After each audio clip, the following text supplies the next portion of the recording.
안녕하세요. 이주의 책 구독자 여러분, 아나운서 장주희입니다. 이번 주에 함께 골라본 책은요, 제 책장에 오랫도록 꽂혀 있었던 책입니다.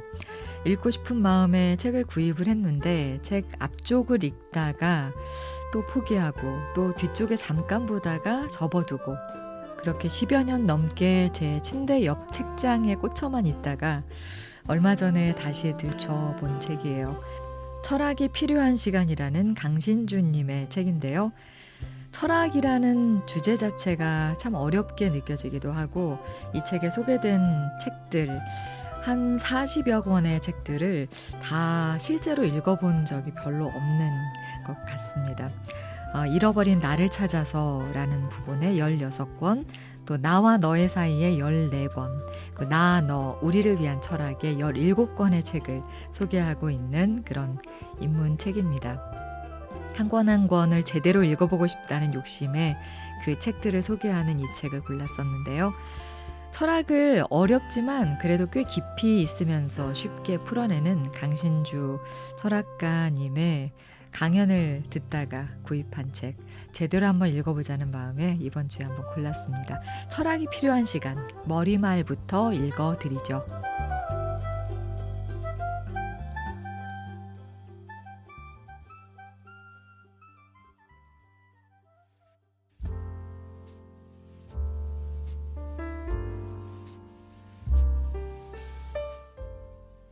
저는 책을 읽는 독자이면서 동시에 책을 집필하는 저자이기도 합니다. 그래서 그런지 저는 책이란 무엇인가에 대해 자주 생각하는 편입니다.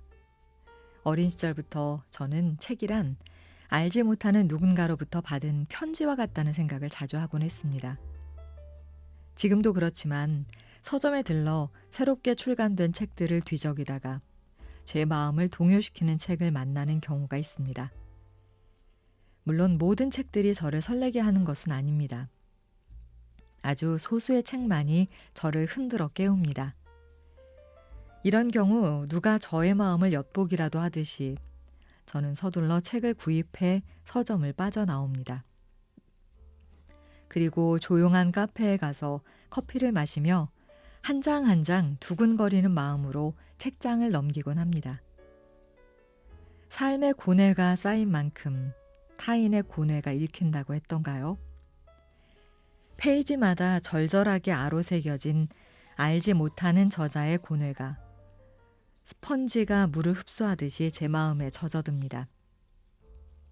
저자는 1000년 전의 사람일 때도 있고 어느 경우에는 저와 같은 시대에 살고 있으나 아주 먼 곳에 살고 있는 사람일 때도 있습니다.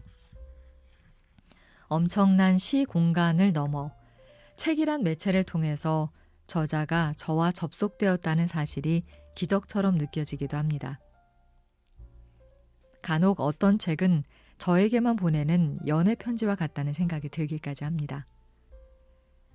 파울 찰란이란 시인은 이렇게 말했던 적이 있습니다. 자신의 시는 유리병 편지와 같은 것이라고 말이죠. 아주 먼 곳에서 누군가는 외로움을 느낍니다. 물론 그의 외로움은 자신의 속내를 전해줄 사람이 없기 때문이죠. 마침내 그는 자신의 속내를 정성스레 글로 옮겨서 유리병에 담습니다. 바람이 바다 쪽으로 부드럽게 부는 날, 마침내 그는 유리병을 힘껏 바다에 던집니다.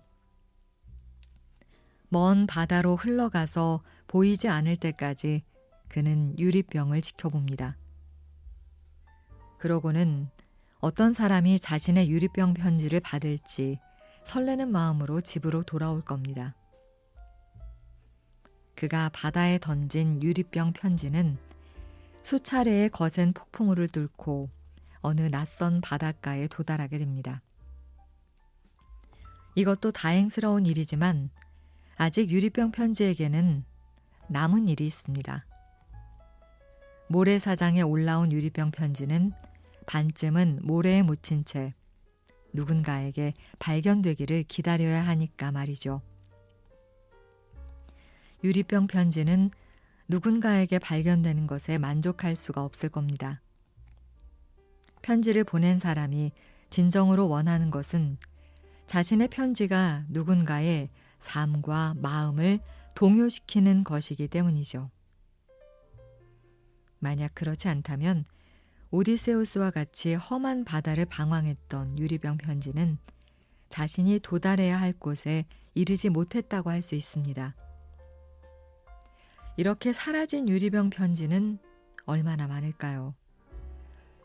모든 것은 자신을 필요로 하는 사람을 만났을 때에만 그 빛을 발할 수 있는 법입니다. 결국 유리병 편지는 편지를 보낸 사람과 편지를 받은 사람이 마음과 마음으로 연결될 때에만 자신의 존재 이유를 실현할 수 있는 것이죠. 지금까지 저는 수많은 유리병 편지를 받았습니다. 발신자는 스피노자, 장자, 나가르주나, 원효 등과 같은 철학자였습니다. 매번 편지를 받아 펼쳐볼 때마다 저의 고독과 외로움은 경감되었을 뿐만 아니라 저는 인간적으로 성장할 수가 있었습니다.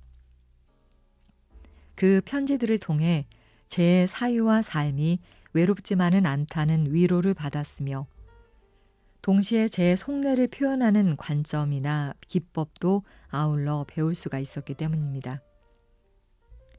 이제 저는 그들로부터 받은 행운을 다른 사람들에게도 전하기 위해서 오늘도 조심스럽게 편지를 적습니다. 그러고는 정성스레 유리병에 담을 겁니다. 가끔 저의 책들이 서점 서가에 꽂혀 있는 것을 부끄러운 마음으로 보곤 합니다. 과연 어떤 사람이 저의 유리병 편지를 꺼내 읽어볼까요? 그 사람도 저와 마찬가지로 들뜬 마음으로 책장을 넘겨보게 될까요? 2010년 12월 24일 광화문에서 강신주.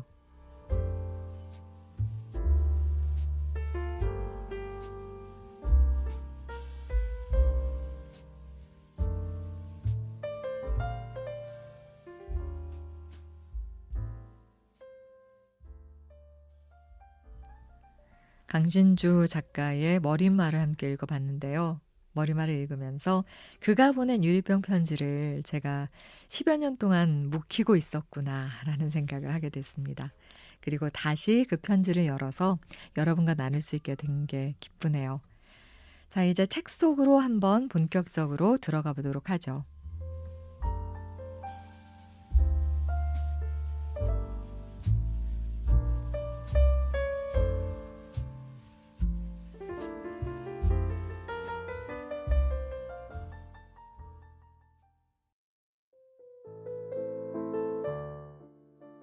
첫 번째로 읽어볼 글은 81페이지에 있는 생각의 발생이란 글입니다. 하이데거의 존재와 시간이란 책을 읽고 나서 쓴 글 함께 나눠보도록 하죠. 동양의 공자나 서양의 플라톤은 모두 인간이 가진 사유 능력을 강조했다. 다시 말해 다른 동물과 비교했을 때 인간만이 사유, 즉 생각을 할 수 있다는 것이다. 분명 옳은 지적이다. 사실 우리의 삶은 수많은 생각으로 이루어진다. 예를 들어 오늘 하루를 되돌아보자. 오늘 점심은 무얼 먹을까? 오늘 거래처 사람은 어떤 사람일까? 이번 선거에서는 누굴 찍을까? 집사람 생일 선물로 무얼 사주는 게 좋을까? 이번 휴가는 어디에서 보낼까? 등등. 그러나 여기서 우리가 쉽게 간과하고 있는 것이 있다. 인간은 분명 생각하는 존재이긴 하지만 인간이 항상 생각하는 것은 아니라는 놀라운 사실이다. 예를 들어 업무를 마치고 사무실을 떠나려고 할 때를 떠올려 보자. 혹시 다음과 같은 생각을 하며 사무실을 떠나는 사람이 있을까? 이제 자리에서 일어나야 한다. 퇴근 시간이 다 되었기 때문이다. 책상 위를 정리하고 옷을 바로 잡자. 그리고 일어나서 20m 전방에 있는 문까지 걸어가는 거다. 그리고 손잡이를 오른쪽으로 돌려야 한다. 왼쪽으로 돌리면 문이 열리지 않기 때문이다. 아마 이런 생각을 하면서 퇴근하는 사람은 거의 없을 것이다. 대부분 사람들은 사무실의 시계를 보고 별 생각 없이 업무를 정리하고, 별 생각 없이 옷을 걸치고, 별 생각 없이 문으로 가서, 별 생각 없이 손잡이를 오른쪽으로 돌리고 사무실을 나설 것이기 때문이다. 방금 살펴본 사례가 보여주는 것처럼 우리가 항상 생각하고 있는 것은 아니다. 그렇다면 우리는 언제 생각하게 되는 것일까? 그것은 다음과 같은 경우일 것이다. 퇴근 시간이 되었는데도 아무도 자리를 뜨려고 하지 않을 때가 있다. 이 경우 우리는 생각한다. 도대체 무슨 일이지? 나만 모르는 그런 일이 회사에 있는 건가? 혹은 옷을 입으려는데 옷이 보이지 않을 때가 있다. 이 경우 우리는 생각한다. 뭐야? 누가 내 옷을 가지고 간 건가? 아니면 점심 식사 때 식당에 두고 온 걸까? 혹은 손잡이를 오른쪽으로 돌렸는데 문이 열리지 않을 때가 있다. 이 경우 우리는 생각한다. 문이 열리지 않네? 어떻게 된 거야? 고장이 난 건가? 왼쪽으로 돌려야 열리는 손잡이로 바뀐 걸까? 여기서 우리는 얼핏 생각이란 것의 비밀이 무엇인지, 정확히 말해 생각이 언제 발생하게 되는지에 대한 해답을 짐작할 수 있다. 생각은 오직 기대하지 않았던 사건과 조우할 때에만 발생하는 것이다. 존재와 시간에서 하이데거가 말하고자 했던 것은 바로 낯설미 찾아오는 바로 그 순간이 우리의 생각이 깨어나 활동하기 시작하는 시점이라는 것이다.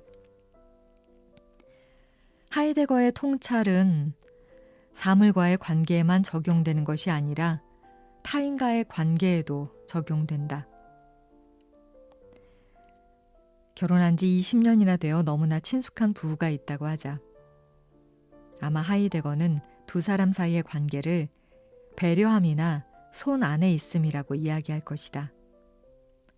다시 말해 이 부부는 너무나 친숙해서 상대방에 대해 전혀 생각이 발생하지 않는 습관적인 관계에 빠져 있는 것이다. 이런 두 사람 사이에는 사랑의 긴장감이란 것은 말할 것도 없고 상대방에 대한 생각이라고 불릴 만한 것이 진정 출현할 수 있을까? 아내는 남편에 대해 혹은 남편은 아내에 대해 부단히 자신을 새롭게 가꾸어야만 하는 이유도 바로 여기에 있다. 자신이 상대방에 대해 낯섦 혹은 사건으로 드러나지 않는다면 상대방은 자신에 대해 별다른 생각이나 긴장감도 가지지 않을 것이기 때문이다. 물론 이 경우 대가가 필요하다. 더 이상 친숙한 상태로 상대방을 만날 수 없을 것이고 당연히 정서적 안정도 심하게 훼손될 것이다. 그렇지만 가구라는 시에서 도종환이 말했던 가구와 같은 관계를 벗어나려면 이것은 불가피한 일이다. 본래 가구들끼리는 말을 하지 않는다. 그저 아내는 방에 놓여 있고 나는 내 자리에서 내 그림자와 함께 육중하게 어두워지고 있을 뿐이다. 무서운 일 아닌가? 없을 때는 찾게 되고 있을 때는 서로 무관심한 관계, 즉 가구와 같은 관계라면 말이다.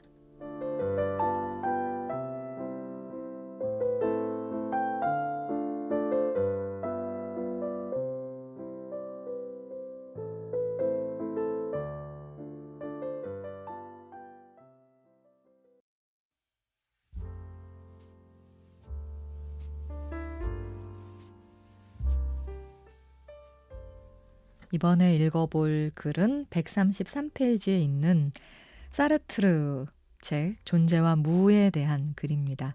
제목은 자유와 사랑의 이율배반이란 글 함께 나눠보죠.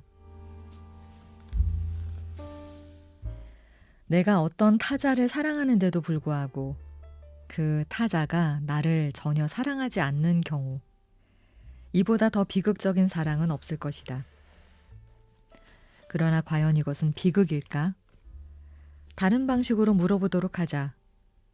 내가 누군가를 사랑할 때 그 사람도 반드시 나를 사랑하게 된다면 이것은 행복한 사랑일 수 있을까? 나의 사랑이 타자의 사랑을 강제하지 못하는 비극이 발생하는 이유는 무엇일까? 그것은 타자 또한 나와 마찬가지로 자유를 가지고 있는 존재이기 때문이다. 이 점에서 사랑의 비극이 우리로 하여금 자유의 문제에 대해 숙고하도록 만드는 것은 어쩌면 당연한 일이라고 할 수 있다. 누군가를 사랑할 때 상대방도 나를 사랑하도록 강제할 수는 없다. 이것은 그가 나와 마찬가지로 자유를 가지고 있기 때문이다. 내가 지금 사랑하고 있는 것은 아름답게 장식된 의자나 성능이 좋은 컴퓨터가 아니다. 바로 나와 마찬가지로 자유롭게 태어난 한 사람이다. 내가 창문 쪽에 놓으면 아름다운 의자는 어떤 저항도 없이 그 자리에 놓여 있을 것이다. 내가 컴퓨터를 켜서 어느 프로그램을 실행하면 컴퓨터는 정해진 프로그램을 명령대로 실행할 것이다. 그러나 내가 좋아하는 타자는 이와는 전혀 다른 성격을 갖고 있다. 내가 만나달라고 애원해도 그 혹은 그녀는 나를 만나주지 않을 수도 있고, 혹은 이 옷을 입으면 예쁘겠다고 제안을 해도 전혀 다른 옷을 입고 나올 수도 있기 때문이다. 의자나 컴퓨터와는 달리 성가시기까지 한 존재가 바로 타자이다. 이것은 타자가 바로 자신만의 자유 혹은 그만의 타자성을 가지고 있다는 것을 단적으로 보여준다. 사실 사르트르의 이야기는 매우 간단하다. 사랑에 빠진 우리가 진정으로 원하는 것은 자신이 사랑하고 있는 타자가 자유롭게 나를 선택하는 상황일 것이다. 내가 사랑하면 상대방이 나를 무조건 사랑하게 되는 경우보다 더 큰 희열을 줄 수 있기 때문이다. 물론 여기서 사르트르는 하나의 중요한 단서를 달고 있다. 타자의 선택은 절대적인 선택이어야 한다는 것이다. 이것은 물론 이루어질 수 없는 소망일 것이다. 선택은 타자의 자유를 함축하는 말이지만 절대적이라는 말은 상대방이 한 번만 나를 선택하고 다른 선택을 하지 않는다는 의미이기 때문이다. 한마디로 말해 우리는 자신이 사랑하는 타자가 어떤 조건에 얽매여서가 아니라 어느 조건에 처하더라도 반드시 나를 선택하기를 원한다는 것이다. 만나본 사람 중에 상대적으로 잘생겨서, 만나본 사람 중에서 상대적으로 경제적 여유가 있어서, 상대방이 무심결에 던진 이런 말은 사랑에 대한 우리의 열망을 충족시켜주기 어려울 뿐만 아니라 도리어 우리에게 깊은 상처를 줄 것이다. 그런데 왜 이런 말들이 우리를 그토록 화나게 만드는 것일까? 그것은 상대방이 언제든지 나에 대한 사랑을 철회할 가능성을 가지고 있다는 점을 드러내 보이기 때문이다. 나보다 더 잘생긴 사람을 만나거나 아니면 나보다 더 경제적 여유가 있는 사람을 만난다면 상대방은 언제든 나를 떠날 수 있다는 말이니까. 사랑에 빠진 자가 원하는 것은 사랑받는 자가 자신을 절대적으로 선택해야 한다라는 사르트르의 말이 이제야 분명해진다. 조건이 달라졌을 때 상대방으로부터 버려질 수도 있다면, 그리고 그런 가능성을 항상 염두에 둔다면 우리는 거의 노이로제에 가까운 정신 상태에 빠지게 될 것이다.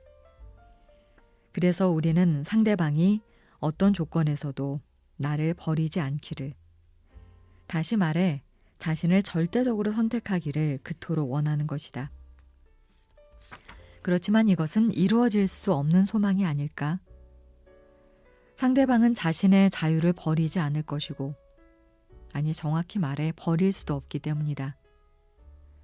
상대방이 현재 나를 사랑하는 것도 그가 자유로운 인간이기에 가능한 일이다.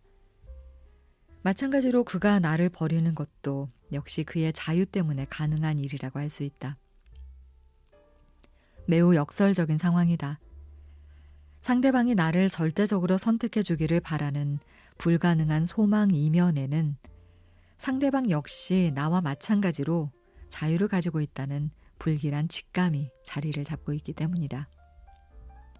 그래서 사르트르는 지옥, 그것은 타자이다 라고 했던 것이다.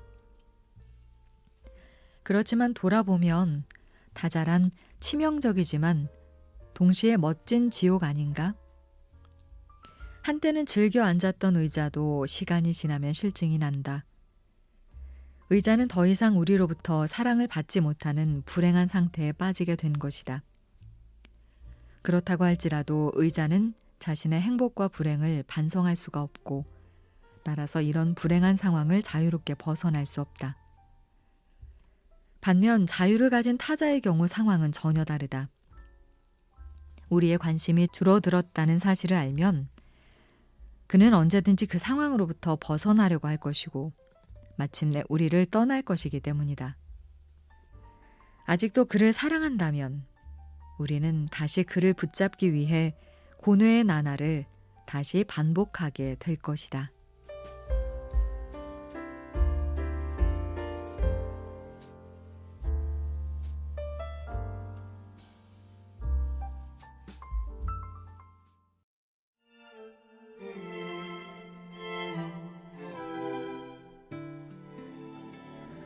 다른 책보다 맥락이 있어서 좀 분량이 많아졌습니다.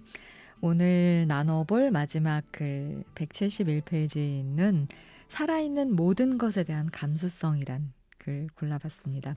정호의 이정집이란 책을 근거로 쓴 글입니다. 메를로 퐁티의 말은 우리 가슴을 아리게 한다. 우리는 순진무구함과 폭력을 선택하는 것이 아니다. 폭력의 종류를 선택하는 것이다. 우리가 신체를 가지고 있는 한 폭력은 숙명이다. 휴머니즘과 폭력에 나오는 말이다. 그렇다. 유한자인 우리는 생명을 유지하기 위해서 다른 것을 파괴해야만 한다. 돌아보라. 생명을 유지하기 위해 우리는 오늘도 무엇인가를 먹고 있다. 사실 나 한 사람만 태어나지 않았어도 수천 마리의 닭과 수천 마리의 물고기 등은 아직도 살아있을지도 모른다. 그렇지만 이것은 다른 생명체에 대해서만 적용되는 것일까? 나 때문에 고통스러운 나날을 보냈던 가족들, 그리고 나로 인해 상처받았던 타인들을 떠올려보자. 결국 살아간다는 것은 누군가에게 의식적이든 무의식적이든 폭력을 행사하는 것이다. 얼마나 무서운 일인가. 삶 자체가 타자에 대한 폭력이라면 살아있는 동안 고통의 바다로부터 벗어날 가능성은 없을 것이다. 그렇다면 우리는 어떻게 살아야 하는가? 옷깃을 여미고 메를로 퐁티의 조언에 귀를 기울일 필요가 있다. 아직 우리에게는 희망이 있다. 그래도 우리는 폭력의 종류를 선택할 수 있기 때문이다. 우리는 최소한의 폭력을 선택할 수 있다. 대략 1000여 년 정도 명도라는 호로 더 유명한 정우라는 유학자가 고민했던 것도 바로 이 점이었다. 어떻게 하면 인간이 타자에 대한 감수성을 확보할 수 있을까? 사실 이것은 중국 송나라 시절 유학자들의 공통된 화두이기도 했다. 정호의 선배 유학자인 주도니는 창 앞에 잡초를 뽑지 않았다고 한다. 지저분하게 우거져 있는 잡초를 보면서 누군가가 왜 잡초를 제거하지 않느냐고 물었다. 그러자 그는 내 뜻과 같기 때문이다 라고 말했다. 정호의 가슴에는 주도니의 대답이 평생의 화두로 남게 된다. 주도니의 속내에 조금씩 접근하다가 마침내 정호는 한 가지 깨달음에 이르게 된다. 황제내경이라는 동양의학 서적을 넘기다 정호는 인이란 개념의 진정한 의미를 발견하게 된다. 책에는 신체가 마비되어 감각이 없는 상태가 불인이라고 기재되어 있었다. 맞는 말이다. 사실 누군가 마비된 자신의 다리를 꼬집는다고 해도 우리는 별다른 고통을 느끼지 않는다. 마비되어 더 이상 어떤 통증도 느끼지 못하는 다리는 과연 나의 다리라고 할 수 있을까? 정호는 겉으로는 나의 몸에 붙어 있지만 마비된 다리는 나의 것이 아니라고 단언한다. 그렇다면 고통에 빠진 타인을 보았을 때 그와 비슷하게 고통을 느낀다면 그 사람은 나의 것이라고 할 수 있는가? 정호는 단호하게 그렇다고 이야기한다. 날개를 다친 새, 굶주린 고양이, 심지어 시들어가는 소나무를 보고서 고통을 느낀다면 새, 고양이, 소나무는 바로 나의 것이다. 정호에게는 인이란 개념은 다른 무엇보다도 고통의 공감을 의미하는 것이었다. 공감의 정신. 정호는 마침내 주돈이가 왜 정원의 잡초들을 제거할 수 없었는지를 이해하게 된 것이다. 잡초의 뜻이 내 뜻과 같다는 주돈이의 말은 그가 잔혹하게 뽑힌 잡초의 고통에 공감할 수 있었다는 것을 말해준다. 자신들도 언제든지 잡초처럼 뽑히거나 혹은 병아리처럼 쉽게 병들어 죽을 수 있기 때문이다. 바로 여기가 인간을 포함한 모든 생명체는 타자에 대한 폭력으로서 존재한다는 메를로 퐁티의 탄식이 묘한 공명을 일으키는 대목이다. 최소한의 폭력을 행사하려는 겸손함. 어쩌면 이것이야말로 주돈이, 정호, 그리고 메를로 퐁티를 관통하는 핵심 정신일지도 모른다.